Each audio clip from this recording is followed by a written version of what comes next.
Hello, Sarah. Hello, Anne. It's good to see you. Yes, congratulations on your win. I don't expect you had much sleep. I didn't. I was so excited. I was there. I was in Cheshire and Amersham yesterday from really early in the morning, actually, because we'd known for about a week there was a possibility of a win, but we thought it was going to be really, really close. So I was up at 4:30 yesterday, and I was in the constituency by 6, helping out with deliveries and door knocking and everything else. And yeah, so just really, really exciting early hours this morning to find out not only that we'd won, but we'd won with this extraordinary majority. And I don't know what the team up there were thinking, but I wasn't expecting that. So I'm so excited, so yes. Excited. And I'm really looking forward to meeting our new MP next week. And I understand you'll be her mentor. That's right. Well, because obviously we got quite similar experiences, because I first entered Parliament as a by-election winner in December 2016. Yeah. And I'm drawing on all my experience of what that was like. So make sure that she gets a really good welcome and a really good introduction as an MP. So I've got lots of important and interesting things to tell her. So I'm really looking forward to that. Not too many surprises. No, that's right. That's right. And hopefully, just make sure that she gets best possible start in her MP life. Okay, so well, welcome, Sarah Olney, MP for, I'm just going to pull up my notes. Yes, welcome to Sarah Olney, MP for Richmond Park. First, thank you very much for joining us. We always appreciate these updates, sort of both ways. So it would be interesting for our businesses to hear how your experience has been in this second term, and any standout characteristics that you feel worth mentioning about the constituency, whatever they are. I think that would be really useful for us to hear. Well, yes, of course. So, I mean, standout characteristics of my period in this Parliament has obviously been the pandemic and the coronavirus, but I think what's been really interesting is just seeing the community response to that, both in the business community and far wider. I just think it's been it's been really fantastic actually to see how people have responded, both in terms of following the guidance and doing all the things that were asked of them. And I know from my inbox, what sacrifices people have had to make. They've been separated from their families, and for some people that's just been incredibly distressing. So it's it's a real tribute to the people of Richmond Park that they've done the things that have been asked of them, even at great expense to themselves. And obviously our business community, more than most, they've had to shut down their businesses. They've had to rethink how they deliver their goods and their services. But again, it's been really extraordinary to see how they've delivered. And I know there's been a lot of businesses who've really been involved with the community effort and donating food or services or other things. And that's been amazing to see. And I think one of the things I've really noticed is how, particularly, in normal times, we're a constituency of commuters, but we've had so many people obviously having to stay home over the last 15 months. And just the extent to which people have really reconnected with their communities, being home all day.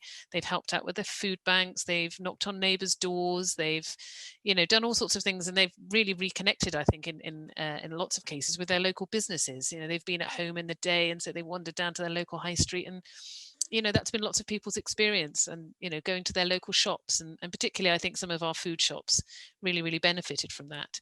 Obviously for other shops it's been harder, but as we've been able to reopen, I'm really hoping that people have will build on that newfound relationship, if you like, or that newly developed relationship with their local high street, and that will help our small businesses in other sectors as well.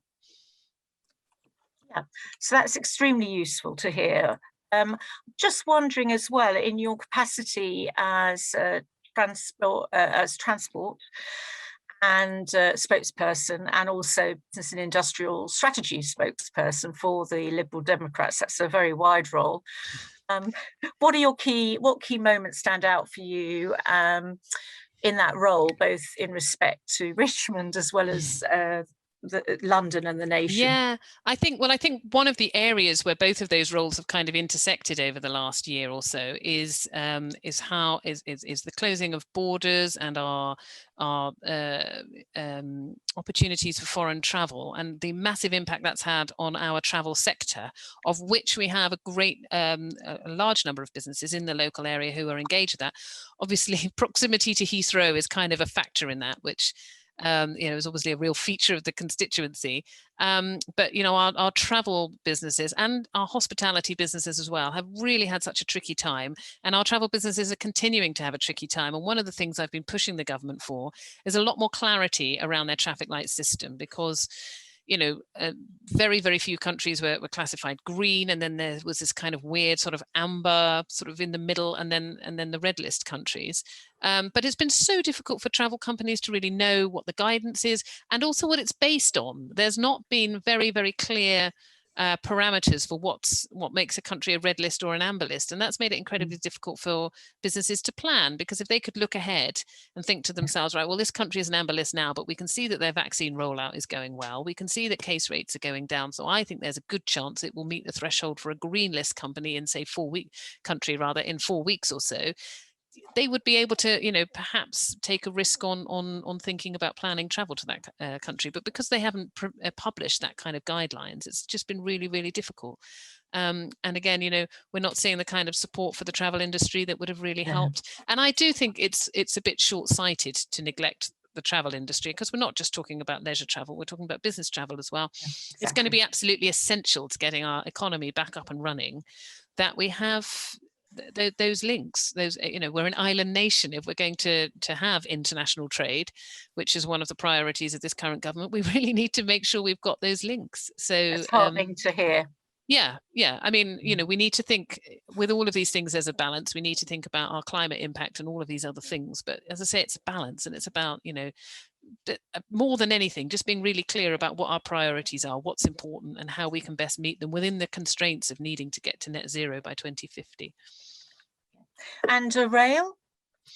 Yeah, so I think rail I think there's two different bits there. I think the rail companies seem to have fared reasonably well under the government's bailout plans. Most overground network rail companies, so like South Western Railways, for example, pretty much got underwritten by the government, and I think that was the right thing to do. Again, it's absolutely essential national infrastructure, and we really need to make sure that it's there for when people are, commuting again or needing to travel around again. I mean, I'm a regular commuter because I need to go into Parliament sometimes, and I have to say it's been lovely over the last year. I've had whole carriages to myself, which has not been my typical commuting experience in my life, but certainly people are starting to come back. I think it's safe to travel. I'd encourage people to think carefully about the risks, but take the appropriate measures, and to think about getting back onto the train instead of using their cars, because there's no doubt we're suffering a huge amount of congestion at the moment, and anyone who can or feels comfortable traveling on the train should really consider that. But so I think it's going to be interesting long term in the rail industry, because we don't know whether commuter patterns are going to be permanently changed. We've seen this huge shift to working from home, and we need to decide, or I think it just needs, over the next couple of years, we're going to see whether that's going to be part of a long-term trend, or whether people will slowly return to the office. But without those 5 days a week commuters, what's the long-term future of the railways, not just in commuter towns like Richmond and Kingston, but also nationally, because where's the money going to come from? What will our patterns of rail travel look like? So I think that's very interesting. TfL have had quite a different experience. They obviously run the tube lines and the buses. They've had a very much more difficult relationship with DfT, partly political, I'm sorry to say, a Labour mayor versus a Conservative government. That's been very frustrating for lots of people. But they've now had their, a third bailout, and that's, going to keep the tubes and the buses running. And again, we need to see what the long-term impact is going to be. I'm very concerned that we don't allow service levels to drop around London, any part of London, central London, obviously, but also the outskirts such as Richmond and Kingston, because it's so essential to our infrastructure to make sure we've got a really, really good public transport system. So just on a side note to that, the details of the most recent bailout included details for how the Department for Transport might support the repairs to Hammersmith Bridge. So I'm pleased that that's part of the discussion. It's not moving on as quickly as my residents in Barnes in particular really need it to. All of us, still quite a lot frankly, of foot dragging. it's affecting us all. It really is, and obviously the congestion across all parts of Richmond, Kingston, and the wider area is really, really bad. But it's just particularly for my residents in Barnes who really rely on getting across the bridge to access work, school, healthcare, transport on the north side of the bridge. It really, the situation is really, really difficult for them. So it's good to see that progress is being made, but more progress needs to be made more quickly. I know we plan to talk about it later on, but since we're speaking about it now, when do you think that we will have a working bridge, or is that just so it depends on your definition of working. So what we're waiting for at the moment is for the engineers to report to the board for continuing safe operation of the bridge, which we expect in early July, so in a matter of weeks. So they've been doing some very detailed investigations into the structure of the bridge.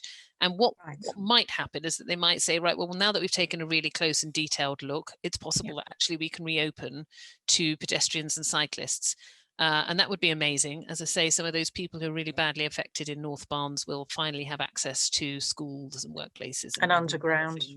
Exactly, the underground and the other bus services you can get from the north side of the bridge.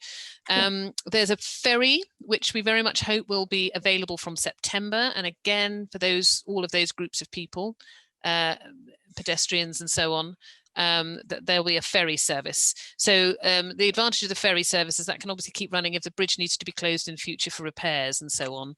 There will still be the ferry service. So I'm hoping that means that from September there will always be a guaranteed route across the river, whether by bridge or by ferry, in the short to medium term for anyone who's walking or cycling. And I think that will go a long way to alleviating some of the pressures that that local community are feeling. Traffic, I'm afraid we still do need to work out the funding. What's been agreed is it will be met in thirds by Department for Transport, Transport for London, London Borough of Hammersmith and Fulham, but there's a very long way to go still before that's finalised. Lack of money is still, bedeviling all three of those organisations. So there's a lot still to be worked out. The next stage is really for Hammersmith and Fulham to work out what their preferred solution to fixing the bridge is. So that's very much with them, and then the funding and the cost can be worked out. So but I have our expectations have been set that once work starts, it's going to be 7 years. So, it's not going to be soon, but obviously the sooner we can get agreements on funding, then the sooner that the clock on that 7 years can start ticking. There's a few solutions knocking around, as it were, and it might be that something temporary can be put together earlier. There's a very interesting proposal from Foster and Partners for a temporary bridge, which all parties are very interested in. So, but I couldn't say at this stage that's definitely going to happen, although I very much would like it to. My biggest priority is to make sure that people can have bus access back across the bridge again. Absolutely. Although obviously I see with my own eyes, I experience it myself, the terrible traffic congestion that's building up all around Barnes, Easheen, Putney, Mortlake, and Richmond, of course. As a result, right across to us. Yeah. Well, people just trying to find other routes across the river, and it, that's why it gets backed up. And in terms of the business portfolio, is there anything standout that I think there's no doubt that the furlough scheme in particular has been a massive lifesaver for businesses of all kinds, and and that's for me the standout thing that the government did that was really, really made a difference. But also, of course, there's no doubt that cost a huge amount, and I know that the Chancellor will be keen to start scaling that back, even though they've delayed the date on which we can fully reopen. It was meant to be this coming Monday, June the 21st. It's been put back for 4 weeks to July the 19th. I support that decision because I think we can certainly see in the local area, increased case rates. Kingston was the highest in London a couple of weeks ago. I can't remember if it still is, but there's no doubt that case rates are escalating. And until we can be absolutely certain what impact that's having on hospitalizations and deaths, it makes sense. And also that extra 4 weeks gives us time to vaccinate more of the population. The case rate increase has been very much amongst that portion of the population that haven't had the vaccine, so those under 25 in particular. So take this opportunity just to say, if you haven't had your jabs, please go and have them. That's the best possible thing you can do, not just to protect yourself, but your family and the rest of your community. There are, I think now anyone over 18 is eligible to go and get the jab, and there are mass vaccination centres locally across London. You don't need an appointment, you can just turn up. So please, I really hope that no one is still experiencing barriers to getting the jab. And obviously if they're concerned about side effects or anything like that, there's loads of information available online. So please go and have your jab if you haven't, because you can now have it if you're over 18. But I'm just saying it does make sense to wait that extra 4 weeks, because then we can be much more confident. And as I say, if we've got, we'll have a far greater proportion of the population hopefully fully vaccinated with both jabs by then. I had my first jab back in April. I was due to have the second jab in July, and I had a text the other day saying, please bring that forward. So, just because then we've got more people, and the difference between having one jab and two jabs is, I think you're about 60% protected with one jab and 90%, more than 90% with two. So that's the difference that it makes. So I will be rearranging my second jab appointment just as soon as I can. I think it does make sense, because I'm concerned about the consequences of allowing, the case. And I think people are thinking, oh, well, now that more and more people are vaccinated, but we've got to remember there is still a risk to the unvaccinated. So if we can just wait a few more weeks until the unvaccinated is a smaller proportion of the country, then I think that will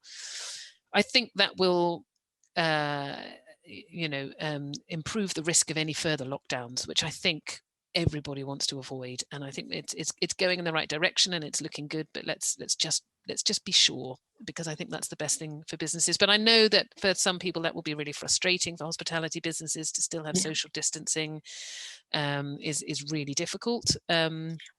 But I'm hoping, now that we can all be a bit outside a lot more. Today, of course, is absolutely pelting with rain, but we've had a few nice days in the last few weeks. So, I think people are ready to get out and into the open air again. I think for theatres and live events in particular, it's been a really hard time, and sport. I think. So it is difficult to sit here and say, oh gosh, I think this is the right thing to do when you're faced with people who have really struggled in those sectors. But if doing that now means that we're not still having to kind of chase down this wretched virus at Christmas time or even next year, I really do think that's for the best. I'm going to ask you another question in your spokesperson role. Yes. About the G7, actually. I just wondered, from the Liberal Democrats' perspective, do you have any comments to make on the G7, the outcomes? I think you don't mind. No, of course I don't mind. I think what's really interesting is, firstly, it was really great to see. I thought it was lovely to see Cornwall being showcased in that way, and an unusual setting, and and a slightly different approach to it, rather than some sort of stuffy hotel or conference centre. So from that point of view, I really liked that, and I really liked that we were doing something different and showcasing our amazing outside spaces, if you like, and our coastline. And celebrating local as well. Absolutely. So all of that really appealed to me. It was great to have President Biden here on his first visit, and I thought what was really great about the G7 is it's really clear he wants to engage internationally much more than his predecessor did, and he's got a much more progressive agenda, and he really wants to use America's position as one of the world's bigger economies to really push forward some of that stuff globally. That really, again, appeals to me. I think some of the criticisms is that we need to do much more on getting vaccines out to the developing world, and we could have gone further and faster on that. I worry a little bit about vaccine nationalism, that we do need to make sure that the vulnerable age groups across the world are vaccinated, because it's all very well us being a fully vaccinated nation and agreed. But in order to be able to revive our economy, we need to be able to get out and around the world, and particularly to some of these developing corners of the world where there are new opportunities for us, and particularly if we are thinking more beyond Europe for our future trade. And it's no good if we can't go there, because COVID is still rampant and causing problems. And also about relationships, isn't it? Absolutely. It's about relationships. Absolutely. If you're not caring about your customer base, your potential customer base, it seems not a good look. Absolutely, absolutely. So I think they do need to go. So it was a good first step, but we do need to go a lot further and faster in getting the world vaccinated, because, you know, there won't be a recovery for the richer nations without, you know, being able to engage with the poorer nations. So I'd like to have seen more on that.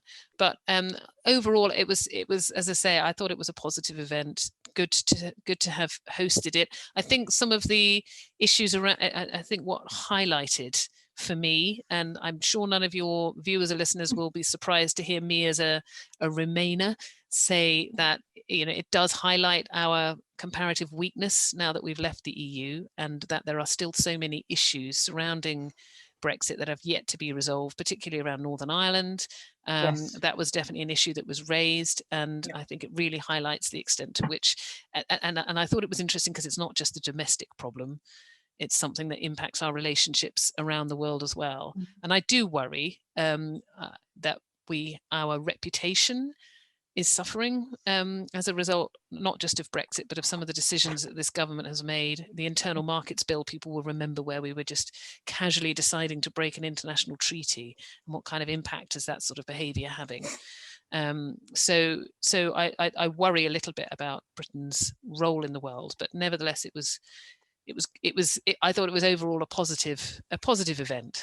And the green side of things from the G7? Well, I think it didn't get, you know, it was obviously discussed, but we've got the much bigger COP26 coming up in November, and we're hosting that as well. And I think that will be where we'll start to see some real change, because what COP26 is requiring is that we, instead of just talk about climate change, we need to demonstrate we've taken some action, and it's high time, not just us, obviously, but countries around the world. And commit to future action, and really, really set that in stone and hold each other to account, because it's a global problem. So I think I'm excited about the possibilities, and I really do hope that the government, you know, really grasp the opportunities that offers. Well, nothing will happen unless there is some policy or legislation. I mean, it's the way the world turns.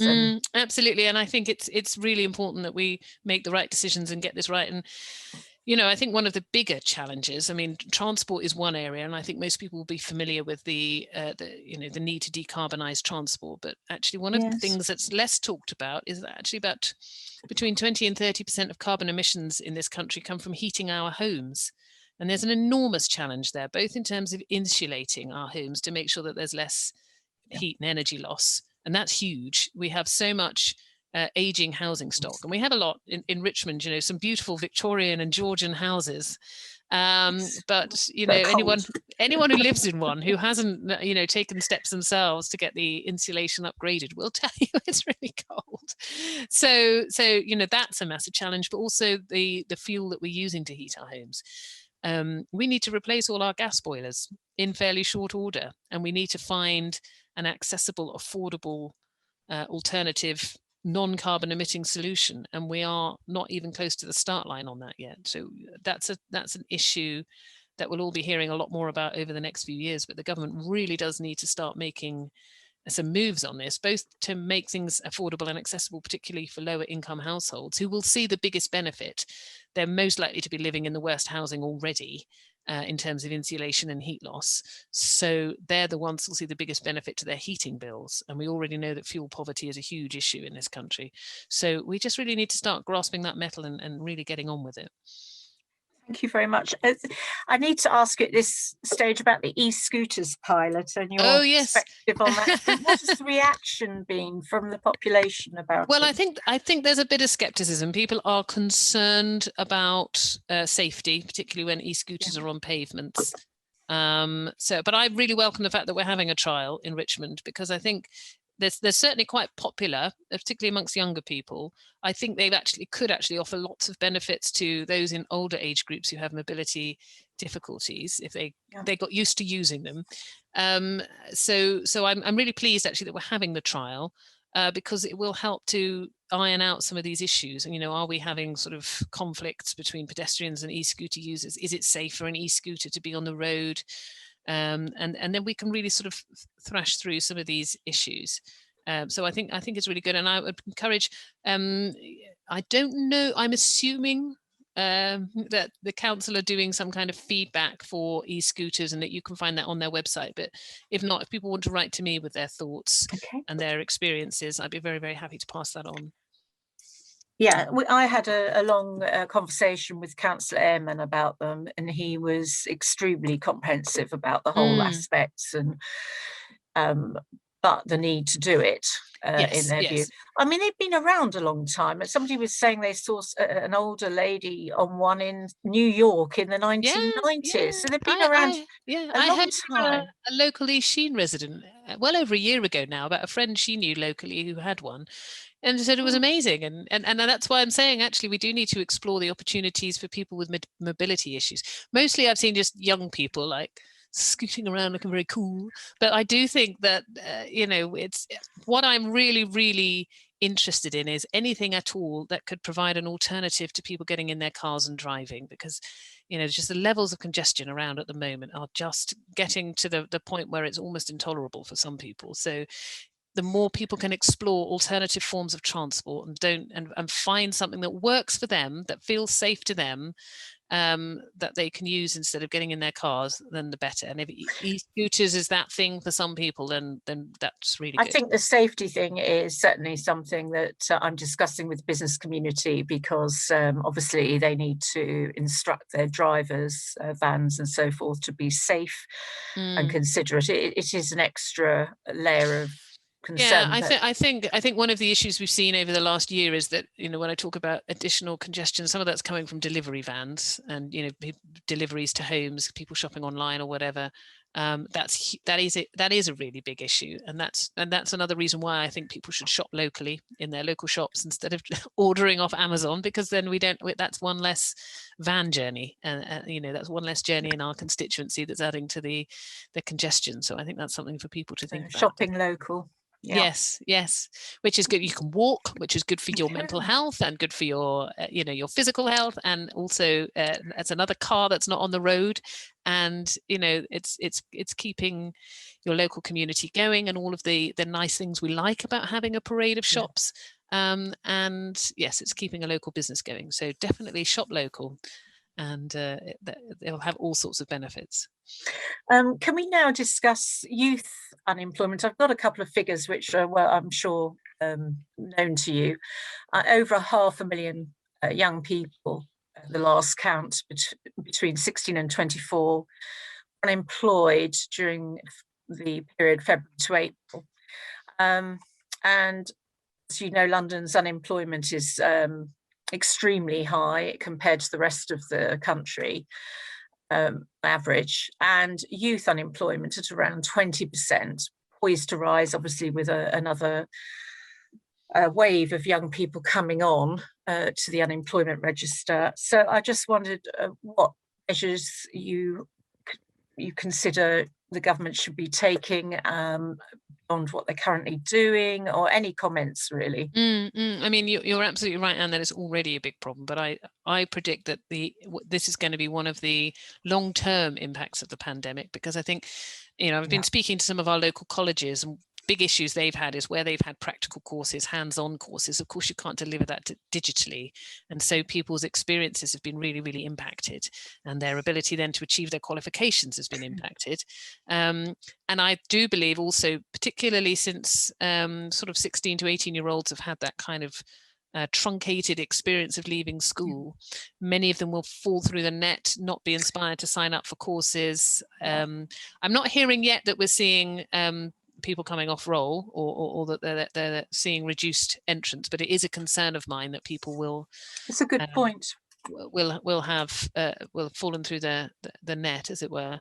But also, I'm speaking to the Vice Chancellor of Kingston University the other day, and they do a lot of creative courses over there, and one of his big concerns is because we've seen like the live event sector so badly hit that, you know, you might have a talented young person leaving school at the moment, maybe really, really good at the visual arts or a really good musician, but they will be seeing that there are just not the job opportunities in those sectors available, and they will go off and train to do something else. And so it will have an impact on the pipeline of talent.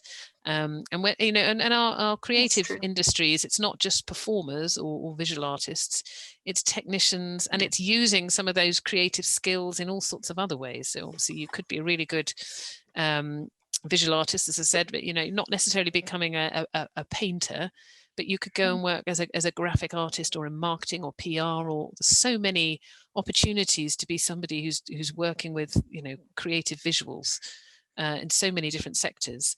But without the encouragement to consider pursuing that as a career, you know, or they just might not be, you know, motivated at this time to go and study art as a further education or a higher education opportunity, because they just think that's not going to lead to employment. So I worry quite a bit about the pipeline. But I think, I mean, what I think is we really do need a strategy for youth unemployment. We're heading into very, very choppy economic waters. Brexit and the recovery from the pandemic kind of coming together into a bit of a perfect storm. Absolutely. And we really do need to be thinking, what I'd like to see the government doing is to be really investing in some of our strategic sectors with a real view to employment. And I was talking earlier about the things we can be doing to address the climate challenge. And I do think with a bit of government investment matched to some private sector funding, we really need that leap forward. I gave the example of upgrading homes, but there are so many other challenges across all sectors of the economy to make sure we're decarbonised. There could be some fantastic job opportunities, skilled job opportunities all over the country for young people, but we really do need to make youth employment, as you said, a priority and be funding those sectors that can really provide those opportunities. For me, the whole of the green economy is a massive part of that. But, you know, it's other things too. I'd like to see I'd like to see a revival of our town centres, partly because it's such a great seedbed for our entrepreneurs, and that's something I'm really, really keen to see. And you know, some of our more neglected sectors as well, like, you know, the beauty sector, for example. I think those of us faced with the prospect of cutting our own hair during the lockdown or our husbands and sons' hairs have a new appreciation of what a skilled sector that is. And again, so, you know, a bit more high profile, again, you know, brilliant opportunities for entrepreneurialism and for skilled work right across the country. So thinking about which sectors we could invest in or, you know, bring down barriers to entry for, you know, with a real focus on how we can get young people into paid, meaningful work that will carry them through. As you know, the Chamber of Commerce is leading on the Kickstart scheme across the borough, and we've had quite some take up on that. Just so you are aware, there has been an issue of the supply of young people coming forward has been slow, where we've experienced across South London. So that's an issue. So we're getting the employers, but not so many of the young people coming forward. That's really interesting. I'd be interested to know what the reasons for that are. Yeah, so they're exploring that. Yeah, no, yeah. I mean, what I do observe sometimes is it can be really difficult to match young people in school with the opportunities available. There does seem to be a real mismatch, and sometimes it's just about information young people don't know about. I was speaking to the Manufacturers Association a few weeks ago, and it was kind of like, you know, some great jobs available in manufacturing, and yet young people just don't seem to realise that it's there. All sorts of jobs. Training it doesn't have to available. Be actually on a machine. Yeah, and sometimes it's about a visibility thing. I don't know, but you know, we seem to struggle a bit as a nation across all sectors of the economy with really matching up young people with the sorts of jobs that are available. So it's interesting that you're experiencing that with Kickstart. At the moment, anyway, that's been the experience. So we'll see what happens. And we're quite interested to see whether government decide to extend Kickstart or not. So we'll see. But that is a general concern about Kickstart. And we're also leading on the skills accelerator programme. So far we put the LSIP, which is the local skills plan, which is the employer, because the chambers of commerce are seen by government as being the employer lead groups, the representative groups, sorry. So we're waiting to see whether we get anything in London, but that leads us on.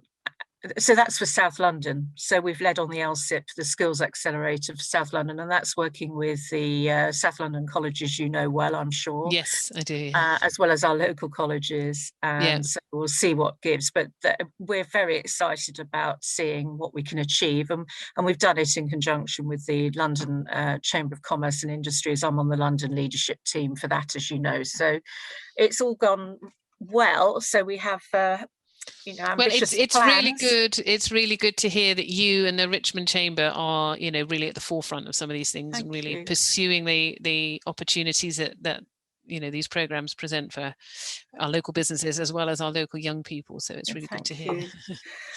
Yes. So I was going to ask you another question about levelling up. Obviously, London, I know in the corridors of power in London, they're not terribly happy about this levelling up and how we're being left behind. And I know that was something raised in Amersham and Chesham, I believe. Yeah, no, it's interesting. It's interesting. I think levelling up is this kind of conservative slogan. And in actual fact, it's something I think most people can really buy into. I don't even in London, I don't think we can disagree with the idea that our national economy is a little bit lopsided. It is very focused on London, and that we really do need to boost economies in the Midlands and the North. Not least, that would really help us actually in London if there were more opportunities elsewhere. Take some of the pressure off housing and transport and all the other things we're experiencing. So I think broadly speaking, if levelling up means boosting the economies of the Midlands and the North, then I think that's actually something that most people can get behind wherever they live. I think at the moment, the government haven't really fleshed out what they mean by levelling up. Are they just talking about additional skills and training for, other parts of the country? Are they talking about infrastructure investment? Are they talking about, cash incentives for businesses? There isn't yet a kind of a real distinct plan as to what levelling up actually means. It is still, I'm afraid, just a bit of a political slogan. But we can certainly see some of the decision making being kind of influenced by the politics, if you like, more than the plan. And this is where I was saying that TfL were kind of really struggling to get their settlement from the DfT. I'm absolutely certain that was part of that, and why they've been reluctant to provide more funds to fix Hammersmith Bridge. They don't want to be seen to be investing in infrastructure in a wealthier part of southwest London when they've promised more infrastructure spending in the North and the Midlands. So I think Londoners are right to be a little bit concerned about the implications of that, and we need to be, and the government need to remember that actually some of the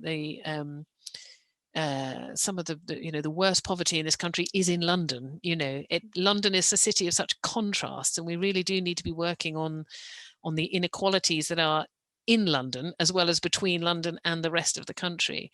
But the point keeps getting made that London at the moment is the economic powerhouse of the country, and you cannot allow London's the base of London's wealth to be undermined if you want to provide more opportunities for everybody else. Obviously we want to build up there, but you've got to maintain London as that power base. And as a world city, to underinvest is crazy. Absolutely. That's why I'm concerned that we don't allow our public transport system to be degraded, because we need to think about foreign visitors. I think we're really looking forward to being able to welcome foreign visitors back, and our tourism and cultural sectors really need that. But that provides a boost to everybody. So and I think it's difficult to see at the moment to what extent Brexit is impacting our financial services, for example, but there's no doubt that there is an impact. So how is that going to be addressed, and how is that going to be compensated for? So but to just for the sake of a kind of an easy political slogan, levelling up, allow London to be impacted to the extent that it doesn't, certain parts of it aren't able to operate effectively the way they used to do, it would be a huge mistake. Huge mistake. We do have pockets of poverty around London, as you know better than I. We do need a little support, a little more investment. So I'm hoping government hear us on that point. Well, I wanted to thank you. We're coming to the end of our there's more I wanted to discuss with you, but I think let's leave it there. I'm just extremely grateful that you Not give us at your all. time. Extremely grateful. And I believe, can I ask Mark, have you done what you needed to do for us? Just checking. Yes, I got some screenshots. Good, excellent. Yes, because Nancy. Sorry about the recording being a bit late, but we're okay. That's fine. It's fine. No problem. I'm grateful for your support, Mark. No, honestly, thank you so much, Sarah. Absolute pleasure. We'll carry on being closely in touch. Yes, I'm going to see you at the awards before too long, aren't I? I've forgotten 24th of but I know September. it's Yeah. September, right? Yeah. Brilliant. So it's all been a bit, but anyway, hopefully this time it'll actually happen. Well, yes. But we're hopeful. Yeah. Well, I'll leave you because you're a busy lady. I know that with all that you have going on. So thank you for being so open with us about everything. No, not at all. Always a pleasure. Thank you. It's been great fun. All right, Anne, thanks so much. See you soon. Bye-bye. Bye, Sarah.